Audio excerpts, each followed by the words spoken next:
Rockhold.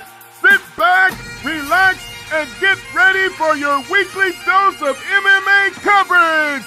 And now, coming out of Glasgow, Scotland, the ALBA MMA Podcast! Damn, son, isn't that enough? What is going on, everyone? Welcome to the ALBA MMA Podcast.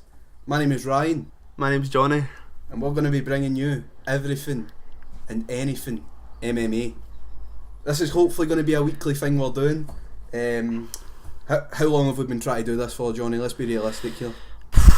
2 years. 3 2 years at the very least. And it's 2 years of starting the recording, starting laughing, stopping the recording, starting laughing. No more bullshit anymore. We're just going to go straight to it, pump these out weekly. Hopefully our goal is to eventually get, some fighters on, shit like that, Definitely. So, Johnny, what's on today's agenda? Well, Ryan, I was thinking, first of all, let's talk about Nate Diaz versus GSP, Rockhold versus Gustafsson, and all the ridiculous matchups that make no sense, but I'm definitely going to watch. Mate, Diaz GSP, are you kidding me on? That is a fucking dream. When I first saw it and it was GSP versus Diaz, I was like, fuck, Nick's back out and Nick's back out of retirement. And I clicked the article and I was like, oh. I know. Then it's going to be a wee natty boy. Don't know. Who you got winning that one, Yank? Like GSP to like really? Such. There's no way it's going to be 155. I understand that's what Dana was saying, but it's just not happening. No, I couldn't see. Even at 70, man, I mean, fair enough, GSP looked... I'm going to be honest, I thought he looked dog shit that fight against Bisping. He did. I thought he looked a lot slower.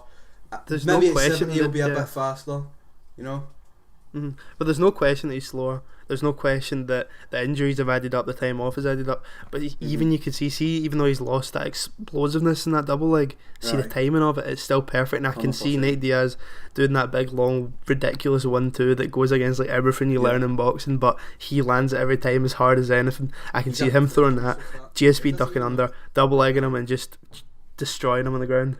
When Diaz throws that 1-2, I think we've talked about this before, me and you. When both the Diaz brothers throw these combos, they look so effortless and not shit. But they don't look like anything special. But all adds up, and they've got the fucking preciseness of it as well. But see if GSP takes Diaz down, Diaz is no fucking joke off his back. You know what I mean? No, I know, but even I think it's going to be a repeat of like. I think it's going to be a repeat of like Rory McDonald. But the thing is, Rory McDonald, he was smart about it. You don't engage with them in jiu-jitsu, you just engage with wrestling positions. 100%. You keep them in a position and you hit them. But the thing is, like, GSP's got a better there's no question where McDonald's like an amazing wrestler and the suplexes and everything was absolutely insane, but GSP doesn't need to do that. GSP, he at least has probably the best double leg in UFC history, and he's definitely got a better double leg than Rory McDonald, if not a better single leg as well. 100%. So if he can just keep on hitting those without gassing out, I do worry that he's going to gas out if it's a 5-round fight though. Yeah, 100%. If it's a 5-round fight, then Diaz is obviously going to be the favourite for that, especially in the cardio department. I mean, he can go for fucking days, you know what I mean? He does. I know. He goes fucking swimming, running, cycling all on the same day, do you know what I mean? You're not going to outwork Diaz 100%, but still be a fucking good fight, I'll tell you that. So if it is at 155, then what would they do if they win all that then? Khabib or I don't know. I feel like it's so. I don't think they plan ahead like they used to. I feel like it's more like now they're just looking for immediate returns on that massive investment they obviously had when they bought it, when WME bought it. Yeah, I feel like this genuinely is a title fight. Like if this happens, it is like a title fight because let's put it this way. Let's see if we seen. I mean, everyone wants to see Diaz McGregor again. That's always going to be there. But you know what I mean. That's we don't need to rush that. But GSP McGregor. I know. I'd love to see that. I know. I would watch that. Yeah, I don't know what's happening with. It's a difficult decision. I think the UFC is at a real crossroads right now in terms of where it's deciding to go, because obviously the legitimacy of the championships have never been questioned as much as they are just now.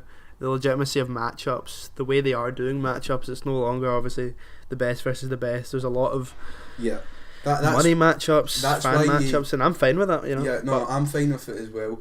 I mean, that's why boxing is always going to be above UFC, not in that regard that it's always going to be champions versus champions. It's harder to get deals done there, but I feel like the way the UFC goes right now, we're not going to see the best fighting the best anymore. We're going to be seeing the best shit talker versus the best shit talker. That's just what's going to happen from now on, which is a shame. Yeah, it's evident in the Colby Covington thing. I mean, looking at his record, he's not deserving of an interim title fight, but he's obviously done enough to garner attention to his name that people like Kamaru Usman haven't, even if he is a fantastic fighter. Exactly. Nobody wants a piece of Usman either, but Maya does. What do you think about that then? I think personally, I think Maya's now done. I think if he loses I think Maya's ride off into the sunset. He had a fucking great career, but I mean, Usman versus fucking Maya, I mean, it's just a fucking animal. But then again, Maya's an animal off his back. You know what I mean? I know he's an animal off his back, but the thing about Usman is, I think, right, so with Maya, it's not about explosiveness when it comes to the wrestling, it's to do with chain wrestling. The way he chain wrestles is just beautiful to watch, but I think against someone like Usman, who is a fantastic wrestler himself, much stronger, much more explosive, better stand up in my opinion, not in terms of maybe technique, 100%, but he can. Maya isn't knocking out Usman, put it that way. No, in all likelihood, anyway. Not a chance. I've definitely got Usman. Yeah. So apparently, Dana White also said that they're going to try him for Poirier and Alvarez on the Calgary card coming up. I think there's a few good fights on that. I can't remember who. Aldo Stevens, I think. Joanna Tisha Torres, is it? Yeah. I do think. With Poirier Alvarez, it's been a just complete shit show. I know. Of obviously the ridiculous goings on in the first fight, but then it was more after it with the whole. I don't think Eddie wasn't ducking. He wasn't ducking, but he was to a certain extent. Like, it's not as if he wouldn't fight him. It was a financial thing. Yeah, it's not as if he wouldn't fight him because he just fucking did fight him. You know what I mean? But I can see where Alvarez is coming from. There's a lot of bigger targets to go for in that lightweight division, especially in that top 3, top 5. Exactly. In Poirier, but exactly. Yeah, I'd fucking watch Poirier and Alvarez again. Any money. I think I think Poirier is going to take it, to be honest. Really? I also think that I really do. I think Poirier is just he's one of those fighters. Most people make their developments obviously really young, and then they get to a point where they've had the huge development to becoming a great fighter, and then they're just making minor tweaks. I think Poirier just keeps on getting substantially better each fight. Yeah. Even though he is older into his career. I agree with that, but I don't know. I would honestly, mate, to be honest, the dream fight right now at 155 for that title contender, I'd love to see Eddie Alvarez and Kevin Lee. That would be such a good fight. That'd be a good scrap. I can't see it. I don't know what's happening Khabib with right now. I'm just going to put him out the picture because fuck knows what's going to happen with him. I can't see Dana giving like Alvarez, Lee, any of them the straight title shot, because it's not as if they don't deserve it, it's that they're all on the same level. No one deserves it more than each other. You know what I mean? But definitely. I think it gives the UFC a really good excuse to have the money fights between like Khabib and Conor or GSP if he's somehow in that mix, or Diaz, whatever, because they can say, well, we've got Kevin Lee, we've got Eddie Alvarez, and we've got Poirier, and they're all contenders and they're close contenders, so they can kind of say, oh, he has to fight him to become a clear contender, he has to fight him to become a clear contender, and it lets them obviously do the money fight, and I'm okay with that because I understand that it's just a necessity of what they're doing in terms of business. They're just trying to make the cheddar. That's exactly what and then there's also Rockhold Gustafsson, which is going to be an interesting thing. Rockhold is going to get bent over and the Swedish sausage is going to go right up there. I'm sorry, mate. He's too small. Well, I think I agree with you. I really do. But the thing, see, after watching Gustafsson and Glover, I mean, Glover's a big boy, and he fucking slapped him about, man. I know. He proper slapped him about. I think, I mean, the way Gustafsson throws boxing technique is it's so smooth. It's effortless. He's fantastic. The thing about Rockhold is his defensive boxing. I mean, everyone says his defensive boxing being backed up against cage, it is getting better, but it's still really weak. And it's his kicks that work. His kicks aren't going to work as well against a humongous opponent. I mean, just remember what Gustafsson looked like against Jones. He was the same size as him. He's a massive human being. Oh, mate. I'll tell you what, right? The only way I can see Rockhold beating Gustafsson is with a knockout and probably some sort of kick. But even that, that's like, that's very minimal happening. I know. I could also see it if there's some sort of scramble, because Rockhold's scrambles are the jiu-jitsu that he puts on during scrambles is just insane. And even though Gustafsson's a bigger guy, if Gustafsson for some reason tries to take him down, I don't think Rockhold has a chance against Gustafsson down. His takedown defense is really good. Not at all. But if there's a scramble, I was going to say took DC a good bit, but DC kind of fucking threw him about like a wet t-shirt. He did. And also with DC, it's just a completely different build. The fact that DC's able to do the things that he does, even though it does help a bit being a smaller guy and being just built like a fucking brick shithouse, he can just kind of get under these massive guys, pick them up and dump them in the head, you know.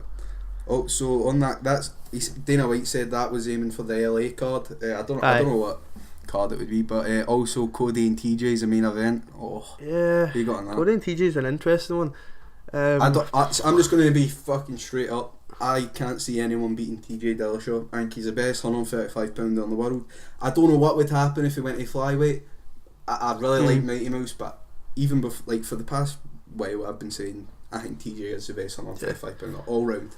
But he could get caught. He could get caught off Cody. That's what I think. I think with Cody and TJ, even though in my opinion TJ technically is at least one of the most sound pound for pound fighters of all time.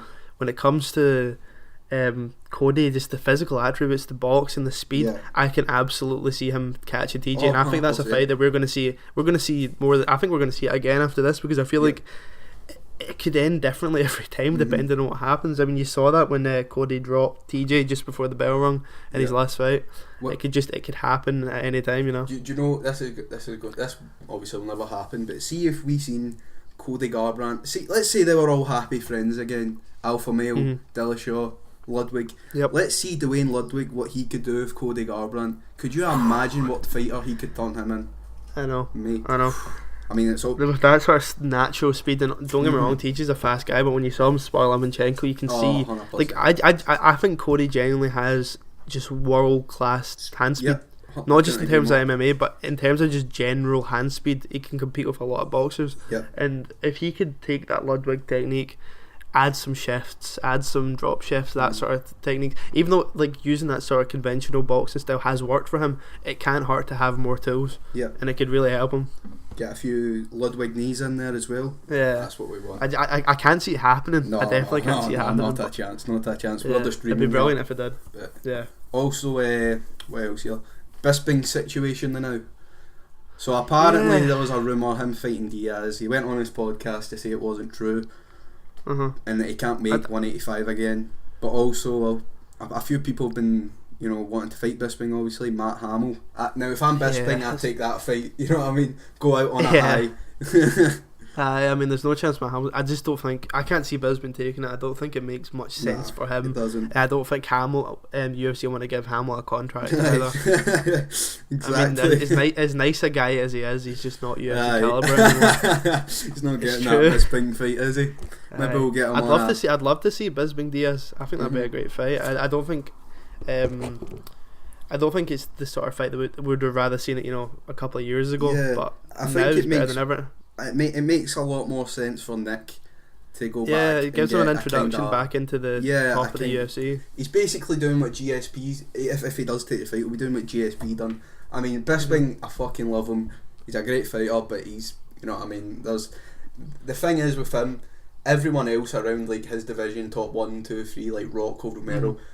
He might have been the champion, but they're better fighters. Do you know what I mean? They're a lot more well-rounded. And I think that's the same with Diaz. But then again, how long's he been out for now? Like 5 years, maybe a bit more. Yeah, that's why I think it makes sense. It makes sense for both of them if they could make it happen. And I think it would be an interesting fight. I know Bisping said that he doesn't want to fight someone that's going to bring out, the worst in him. But he was saying he kind of wants to. He should be doing him and Rashad. I think Rashad's got a fight coming up, but him and Rashad, that would be perfect. Yeah, it'd be a good fight. It doesn't excite me as much as Bisping Diaz, obviously, because no. Two cardio machines going after each other. It'd be great to watch. But I don't know. I'd love to see Bisping Diaz.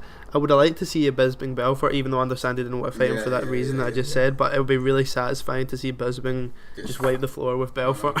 I think he would put his all into that as well, wouldn't he? As a fucking payback. Definitely. I'd love to see that. But you talk about Alexander Emelianenko. Oh, aye. Stops Gabriel Gonzaga in round 2. I know. Mate, that's 4 finishes honestly, since he's come out of prison. He's on the comeback. Mate, he is an animal. He is an animal. He's an animal, he really is, and it's impressive to watch when you look at that. You can see the sort of athletic talent that he did have. Yeah. If he hadn't gone down the path that he did, if he'd had the sort of dedication that, as Fedor said, he would have been a better fighter probably. Yeah. But he just didn't, and that's obviously half of what makes a fighter. But you can just see, even now he's older, he's been out of it for ages, he's still got those hands. He's obviously, he just knocked out a UFC caliber fighter, even though Gonzaga barely trains anymore apparently. It's still just a massive guy. To be fair, I mean, what promotion was this fight, do you know? I can't remember. I really can't remember. I would love to hear what their doping policies are, to be honest. I know, the way he looks. See, to be fair, Emelianenko, he probably did have a good bit of training when he was in the jail, you know, because every time he dropped the soap, he'd have to turn around, shoot for a double just in case. You know, I probably shouldn't be sitting here talking shit about him. But no, you know what I'm saying. One person of all I wouldn't talk shit about Alexander. he probably had a lot of spare time anyway to get his mind straight, you know. Jesus Christ. Work on his double legs. Right, let's swiftly move on because I hear he's a weekly listener to the ALBA MMA podcast.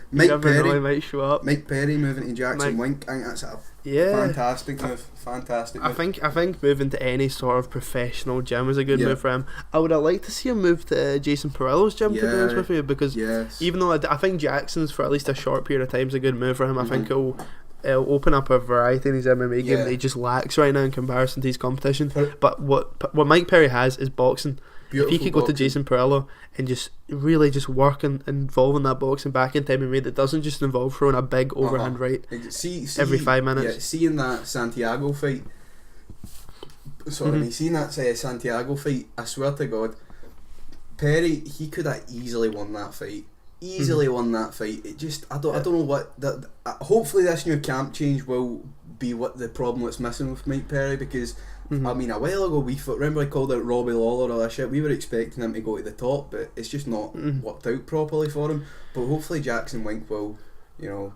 Yeah, it's a shame because obviously, I mean, Jackson Wink, even though it's still obviously a fantastic world class gym, it's not the same gym it used to be. No, it's not producing the same amount of talent that it was. They're currently in the top levels of the UFC, but still, you have to. It can be anything but a good move compared to where he was. Do you know who's training there? I don't think it's permanent, but Tyson Pedro. He's training at Jackson's. I don't think it's permanent, but he's been there the past few weeks. Aye, that could be interesting. I'd like to see him and Taito Ivasa. Big fan of them both. Big fan of them both. Oh, they're both really fun guys and they do good fights. Yeah. The thing about just talking back about Mike Perry and Jackson's.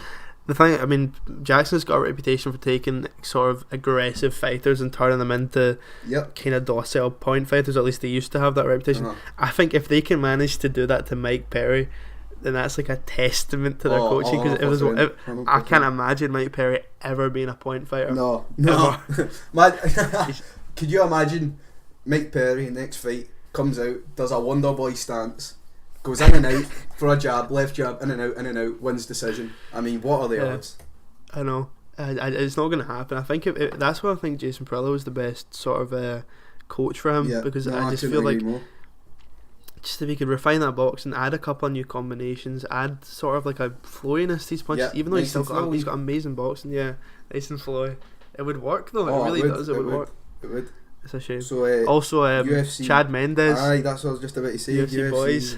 Idaho, Mendes return. It's been about time, man. About time. I know. I mean, the whole USADA thing was interesting. Whatever your opinion was on it, all the creamy boy. He. I was watching him on the MMA, and he was, accepting how guilty he was. I mean, come on, you put on a bit of fucking psoriasis cream. It's not as if you're sitting here fucking jagging into your arse. You know what I mean? Well, if you see pictures of him when he was when he stopped taking it, you can see whatever. I mean, I don't have any medical knowledge of what psoriasis is, but the sort of like sores and stuff in his legs. It's obviously he was taking it for a reason.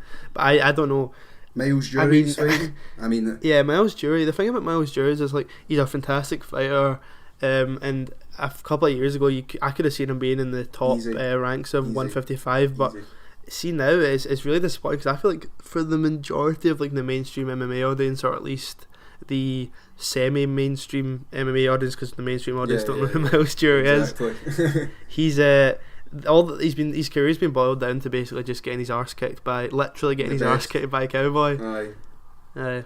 But I don't know, he's a good fighter. I definitely have Chad, unless Chad's taken a massive fall. Yeah, I'll tell you what the good thing is about that's ban and why he's coming back. See, Mendes, so his last fight was Frankie Edgar. Remember that? He get knocked the fuck out, and that was a quick turnaround after the McGregor fight as well. I think that was only a few months in between that. So this time off, I think, get his head straight. You've just had two of the worst losses of your career. You know what I mean? Just train like fuck and make a comeback. 145 is now kinda open. Do you know what I mean? It's not like a big fucking. It's not like 155 at the top. You know what I mean? Chad Mendes wins 2, maybe 3 fights. He's in a title shot. Easy days. And he's got a clear path. Definitely. I'd love to see him and Max. Actually, I think that would be. I think Max smokes him, but I'd still like to see. I do. Yeah, I'd love to see him and Max. I'd love to see him and Ortega. I think any of these fights would just be really fun to watch. They really would be. And but I think Chad, I'm worried about obviously that 2-year layoff. I'm worried about if he's I don't think his techniques. I think if anything he's got better technique. I'm worried if he loses that explosiveness, he's a quarter of the fighter that he used to be. You know? I agree. And obviously he's an insane athlete. I'm not saying that he's not, but you've got to always quick question: was the USADA ban, for something? I think honestly, I genuinely hope and think that it's going to do a lot better for him than it is worse, because I think he wanted. He's got that wrestler mindset. He wanted a quick turnaround. Yeah.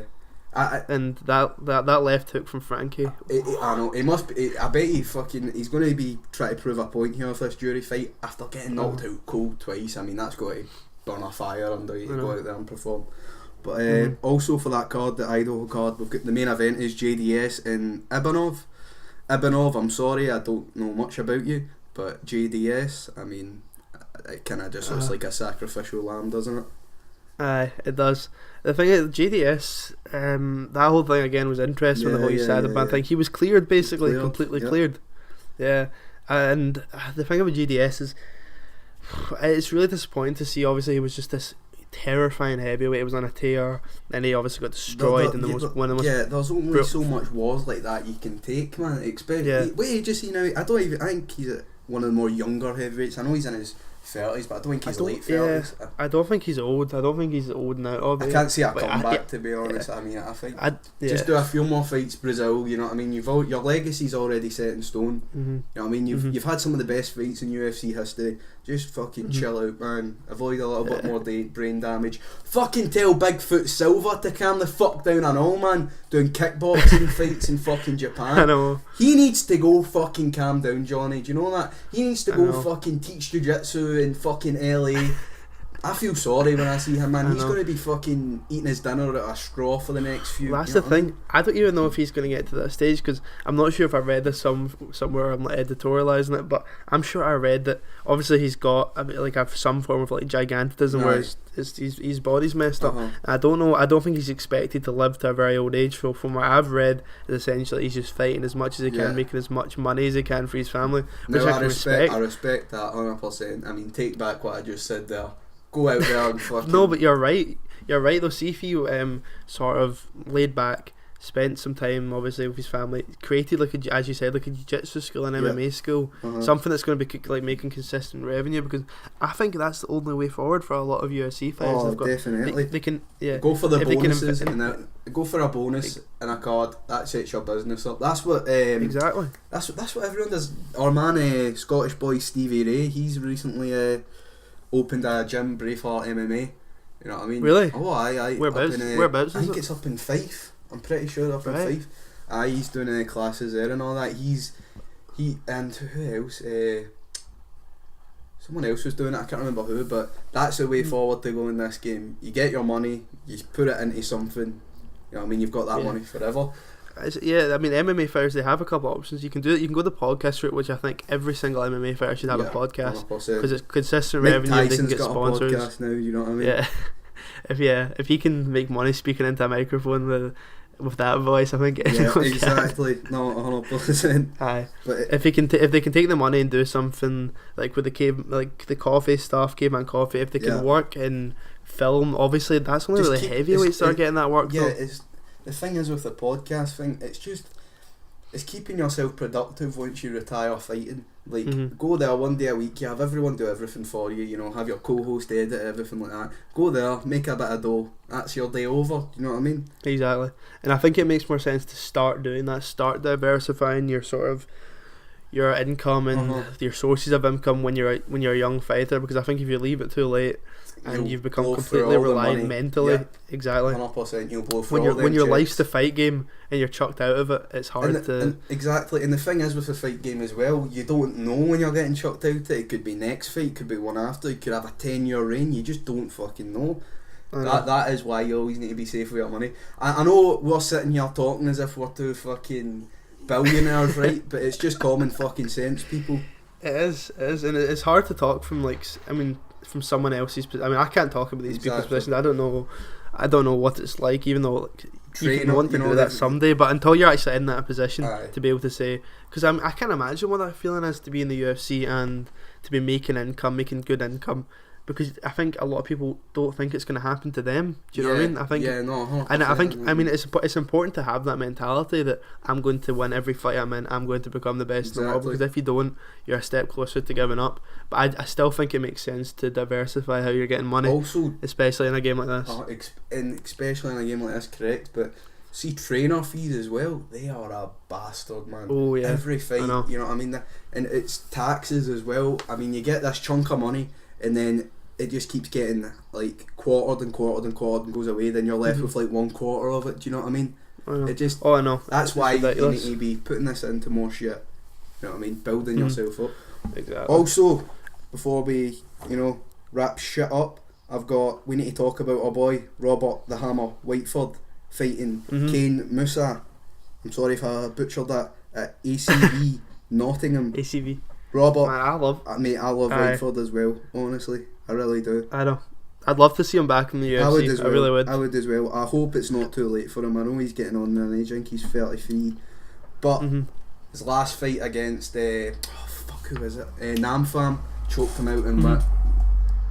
He's a great fighter. There's no question about that. And I don't know if he's made a long-term commitment to ACB or if he's going to be. I don't know. I could see him going to a larger promotion. I could see him going to Japan. Honestly, like I've always thought, that would be good. Like with Japan, they love foreign fighters, and they love foreign fighters with an identifiable sort of culture. Yeah. And Scottish people have that, you know. See, he could go to Japan, right? But I swear to God, mate, Robert Whiteford himself could sell that hydro out every fucking weekend. I know. No doubt about it. I think most MMA could do that, to be honest. Nowadays in Scotland, it's an event weird, every time it comes through. Well, I mean, I love the UK, don't get me wrong, right? But see, Scotland, it's different. Like, we get behind people different. We're kind of like the Irish in that sense. But we're a bit. Oh, I definitely say the Irish and the Scottish are more similar than the Scottish and English. Let's not get into all that, but you know what I mean? Fuck the Queen. It's true, but in terms of like in fighting and things like that, there's a real heritage in Scotland and there's a real heritage in Ireland to do with that, especially Ireland, obviously. Exactly. But I'd love to see more Scottish fighters in the big stage, and we're seeing that. Yeah. And it was especially like Stevie Danny Henry, the boy. Danny Henry fought UFC London, got a choke within the first 20 seconds, something like that. Again, he's an up and comer man. We'll be seeing him in the big league soon. I know. But we do have Jojo as well. She's travelling all over the place now, I'm pretty sure. She's a real UFC like personality now. She's not just a fighter. She's friends with everyone. I seen her the other day with Ngannou at the UFC PI, getting a few attempts for an overhand or something. You know what I mean? See Jojo as well, man. Seeing that Valentina Letourneau fight, she looks so fucking good, man. Her Muay Thai was fucking beautiful. I don't know what it is with her yet. I don't think she's been getting enough fights. What was her last fight? Mind. She lost. It was Andrade, wasn't it? See, that's going to be our problem coming up against these Jessica Andrades, the Claudia Gadelias. Well, the thing is, I don't think anyone's really got a good chance against Andrade. I think she beats Rose. Really? I really do. Really? I really do. I think she beats Rose. I think against Jędrzejczyk's a bit of a. Well, it depends. The thing is, Jędrzejczyk, when it comes to her, she's lost rounds. Yeah, it's not like she's some undefeated champion. Like before Rose, she loses rounds, and it's a 5-round fight that gets her the win, because she'll slow down or she'll start losing rounds in the first 3 rounds, and then she'll take it back in the championship round. Exactly. Which is a valid technique, but when it comes to it's like a second win, isn't it? Now, it's like a second win she gets. Exactly. But see, looking at Joanna just as a fighter, like all the shit talk and all that aside, I mean, fair enough, she's a really good fighter, but there is some people in that flyweight division that could easily, you know what I mean, give her what. Yeah. Mate. Well, especially, I mean, in the Claudia fights, you could see that she was having difficulty, and it was only because Claudia slowed down that she was able to, you know, take it back. I know. Women's MMA. Doing shit. Anyway. Is he up? Do you want to wrap this up? That's us at the thingy mark. Yeah, I'm happy to wrap it up. I hope you enjoyed listening. If you want to hear more, just tell us what you want us to talk about. Tell us if there's any segments you'd be interested in us talking about. If we talk too much shit. Aye. Social media's in below. Get on that fucking Twitter shit. Gonna be posting some mad tweets. Proper flame. All MMA news. ALBA MMA. First fucking podcast. Let's fucking go!